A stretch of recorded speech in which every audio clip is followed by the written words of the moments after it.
ಕಾವೇರಿ ನ್ಯಾಯಾಧೀಕರಣದ ತೀರ್ಪು ಪ್ರಶ್ನಿಸಿ ಸಲ್ಲಿಸಿದ್ದ ವಿಶೇಷ ಮೇಲ್ಮನವಿ ಅರ್ಜಿ ಮಾನ್ಯವಾಗಿದೆ.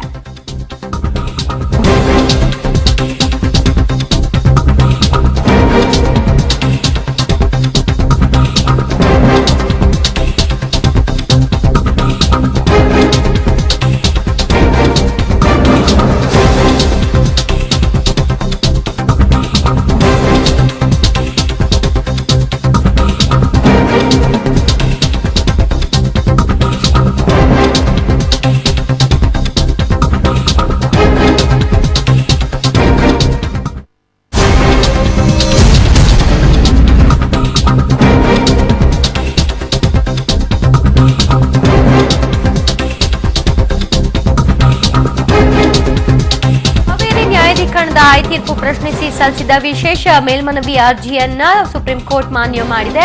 ವಿಶೇಷ ಮೇಲ್ಮನವಿ ಅರ್ಜಿಗಳು ವಿಚಾರಣೆಗೆ ಯೋಗ್ಯ ಅಂತ ಮಹತ್ವದ ತೀರ್ಪನ್ನ ಸುಪ್ರೀಂ ಕೋರ್ಟ್ ಇತ್ತಿದೆ. ನ್ಯಾಯಮೂರ್ತಿ ದೀಪಕ್ ಮಿಶ್ರಾ, ನ್ಯಾಯಮೂರ್ತಿ ಅಮಿತಾವ್ ರಾಯ್, ನ್ಯಾಯಮೂರ್ತಿ ಖಾನ್ವಿಲ್ಕರ್ ಅವರಿದ್ದ ಪೀಠದಲ್ಲಿ ಈ ಒಂದು ಆದೇಶವನ್ನ ನೀಡಲಾಗಿರುವಂತದ್ದು. 2007ರಲ್ಲಿ ಕಾವೇರಿ ನ್ಯಾಯಮಂಡಳಿ ನೀಡಿದ್ದ ತೀರ್ಪು ಪ್ರಶ್ನಿಸಿ ಸಲ್ಲಿಸಿದ ವಿಶೇಷ ಅರ್ಜಿ ಇದಾಗಿದೆ. ಅರ್ಜಿ ವಿಚಾರಣೆ ನಡೆಸುವಂತೆ ಮನವಿಯನ್ನ ಕರ್ನಾಟಕ ಮತ್ತು ತಮಿಳುನಾಡು ಮಾಡಿಕೊಂಡಿತ್ತು. ಆದರೆ ಸುಪ್ರೀಂ ಕೋರ್ಟ್ಗೆ ಅರ್ಜಿ ವಿಚಾರಣೆಗೆ ಅಧಿಕಾರವಿಲ್ಲ ಅಂತ ಕೇಂದ್ರ ಸರ್ಕಾರ ವಾದವನ್ನ ಮಾಡಿತ್ತು. ಕೇಂದ್ರ ಸರ್ಕಾರದ ವಾದವನ್ನ ಕರ್ನಾಟಕದ ವಾದವನ್ನ ಪುರಸ್ಕರಿಸುವ ಮೂಲಕ ತಿರಸ್ಕರಿಸಲಾಗಿದೆ. ಇನ್ನು ಡಿಸೆಂಬರ್ 15ರಿಂದ ತೀರ್ಪಿನ ಸಂಬಂಧ ಸುಪ್ರೀಂ ಕೋರ್ಟ್ನಲ್ಲಿ ಮಹತ್ವದ ವಿಚಾರಣೆ ಆರಂಭವಾಗಲಿದೆ. ಈ ಬಗ್ಗೆ ಹೆಚ್ಚಿನ ಡೀಟೇಲ್ಸ್ ಕೊಡ್ತಾರೆ ನಮ್ಮ ಪ್ರತಿನಿಧಿ ಶಬೀರ್. ಸುಪ್ರೀಂ ಕೋರ್ಟ್ ಏನ್ ಹೇಳಿದೆ ಇವತ್ತು? ದಿವ್ಯಾ, ಇವತ್ತು ಕಾವೇರಿ ನ್ಯಾಯಾಧೀಕರಣ ತೀರ್ಪನ್ನ ಪ್ರಶ್ನಿಸಿ ತಮಿಳುನಾಡು ಮತ್ತು ಕೇರಳ ಹಾಗೂ ಕರ್ನಾಟಕ ರಾಜ್ಯಗಳು ಮೇಲ್ಮನವಿಯನ್ನ ಸುಪ್ರೀಂ ಕೋರ್ಟ್ಗೆ ಸಲ್ಲಿಸಿದ್ವು. ಆ ಅರ್ಜಿಗಳೆಲ್ಲವೂ ಮಾನ್ಯ ಅಂತ ಇವತ್ತು ಹೈಕೋರ್ಟ್ ಮಹತ್ವದ ತೀರ್ಪನ್ನ ನೀಡಿರುವಂತದ್ದು. ಈ ತೀರ್ಪಿನ ಹಿನ್ನೆಲೆಯಲ್ಲೇ ಇವತ್ತು ಕರ್ನಾಟಕ ಕೊಂಚ ನಿರಾಳವಾಗಿರುವಂತದ್ದು. ಈ ಹಿಂದೆ ದ್ವಿಸದಸ್ಯ ಪೀಠ ಕೂಡ 2000 ಕ್ಯೂಸೆಕ್ ನೀರನ್ನ ಹರಿಬಿಡುವಂತೆ ಆದೇಶ ನೀಡಿತ್ತು. ಅದರ ಹಿಂದೆ ಕೂಡ 8,000 ಕ್ಯೂಸೆಕ್ ನೀರನ್ನ ಹರಿಬಿಡುವಂತೆ ಆದೇಶ ನೀಡುತ್ತಿತ್ತು. ಆ ಎಲ್ಲಾ ಆದೇಶಗಳಿಗೂ ಸದ್ಯಕ್ಕೆ ಬ್ರೇಕ್ ಬೀಳುತ್ತೆ ಈ ಒಂದು ಆದೇಶದಿಂದ. ತ್ರಿಸದಸ್ಯ ಪೀಠ ಈ ಒಂದು ಆದೇಶವನ್ನ ನೀಡಿರೋದ್ರಿಂದ ಅಂದ್ರೆ ಮೂಲ ಕರ್ನಾಟಕ ಮತ್ತು ತಮಿಳುನಾಡು ಮತ್ತು ಕೇರಳ ಸಲ್ಲಿಸಿರುವಂತಹ ಮೂಲ ಅರ್ಜಿಗಳ ವಿಚಾರಣೆ ಇನ್ಮುಂದೆ ಸುಪ್ರೀಂ ಕೋರ್ಟ್ ನಲ್ಲಿ ತ್ರಿಸದಸ್ಯದ ಪೀಠದ ಮುಂದೆ ಎದುರು ವಿಚಾರಣೆಗೆ ಬರಲಿದೆ. ಹೀಗಾಗಿ ಕರ್ನಾಟಕಕ್ಕೆ ಮತ್ತೊಂದು ಅವಕಾಶ ಸಿಕ್ಕತ್ತಾಗುತ್ತೆ. ಏನಂದ್ರೆ ಕರ್ನಾಟಕ ತನ್ನ ಕರ್ನಾಟಕದಲ್ಲಿರುವಂತಹ ಬರ ಪರಿಸ್ಥಿತಿಗಳ ಬಗ್ಗೆ ಮತ್ತೆ ಸುಪ್ರೀಂ ಕೋರ್ಟ್ ಮುಂದೆ ಒಂದು ಕರ್ನಾಟಕದ ವಾಸ್ತವ ಪರಿಸ್ಥಿತಿಯನ್ನ ಬಿಚ್ಚಿಡೋಕೆ ಮತ್ತೊಂದು ಅವಕಾಶ ಸುಪ್ರೀಂ ಕೋರ್ಟ್ಗೆ ಕರ್ನಾಟಕಕ್ಕೆ ಸಿಗುತ್ತೆ. ಹೀಗಾಗಿ ಈ ತೀರ್ಪು ಕರ್ನಾಟಕಕ್ಕೆ ಮಹತ್ವದಾಗಿದೆ ಅಂತಾನೆ ಹೇಳ್ಬೋದು ದಿವ್ಯಾ. ಇನ್ನು ಮುಂದಿನ ಕಾನೂನಿನ ಹೋರಾಟ ಯಾವ ರೀತಿಯಾಗಿ ಇರುತ್ತೆ ಕರ್ನಾಟಕದ ಕಡೆಯಿಂದ?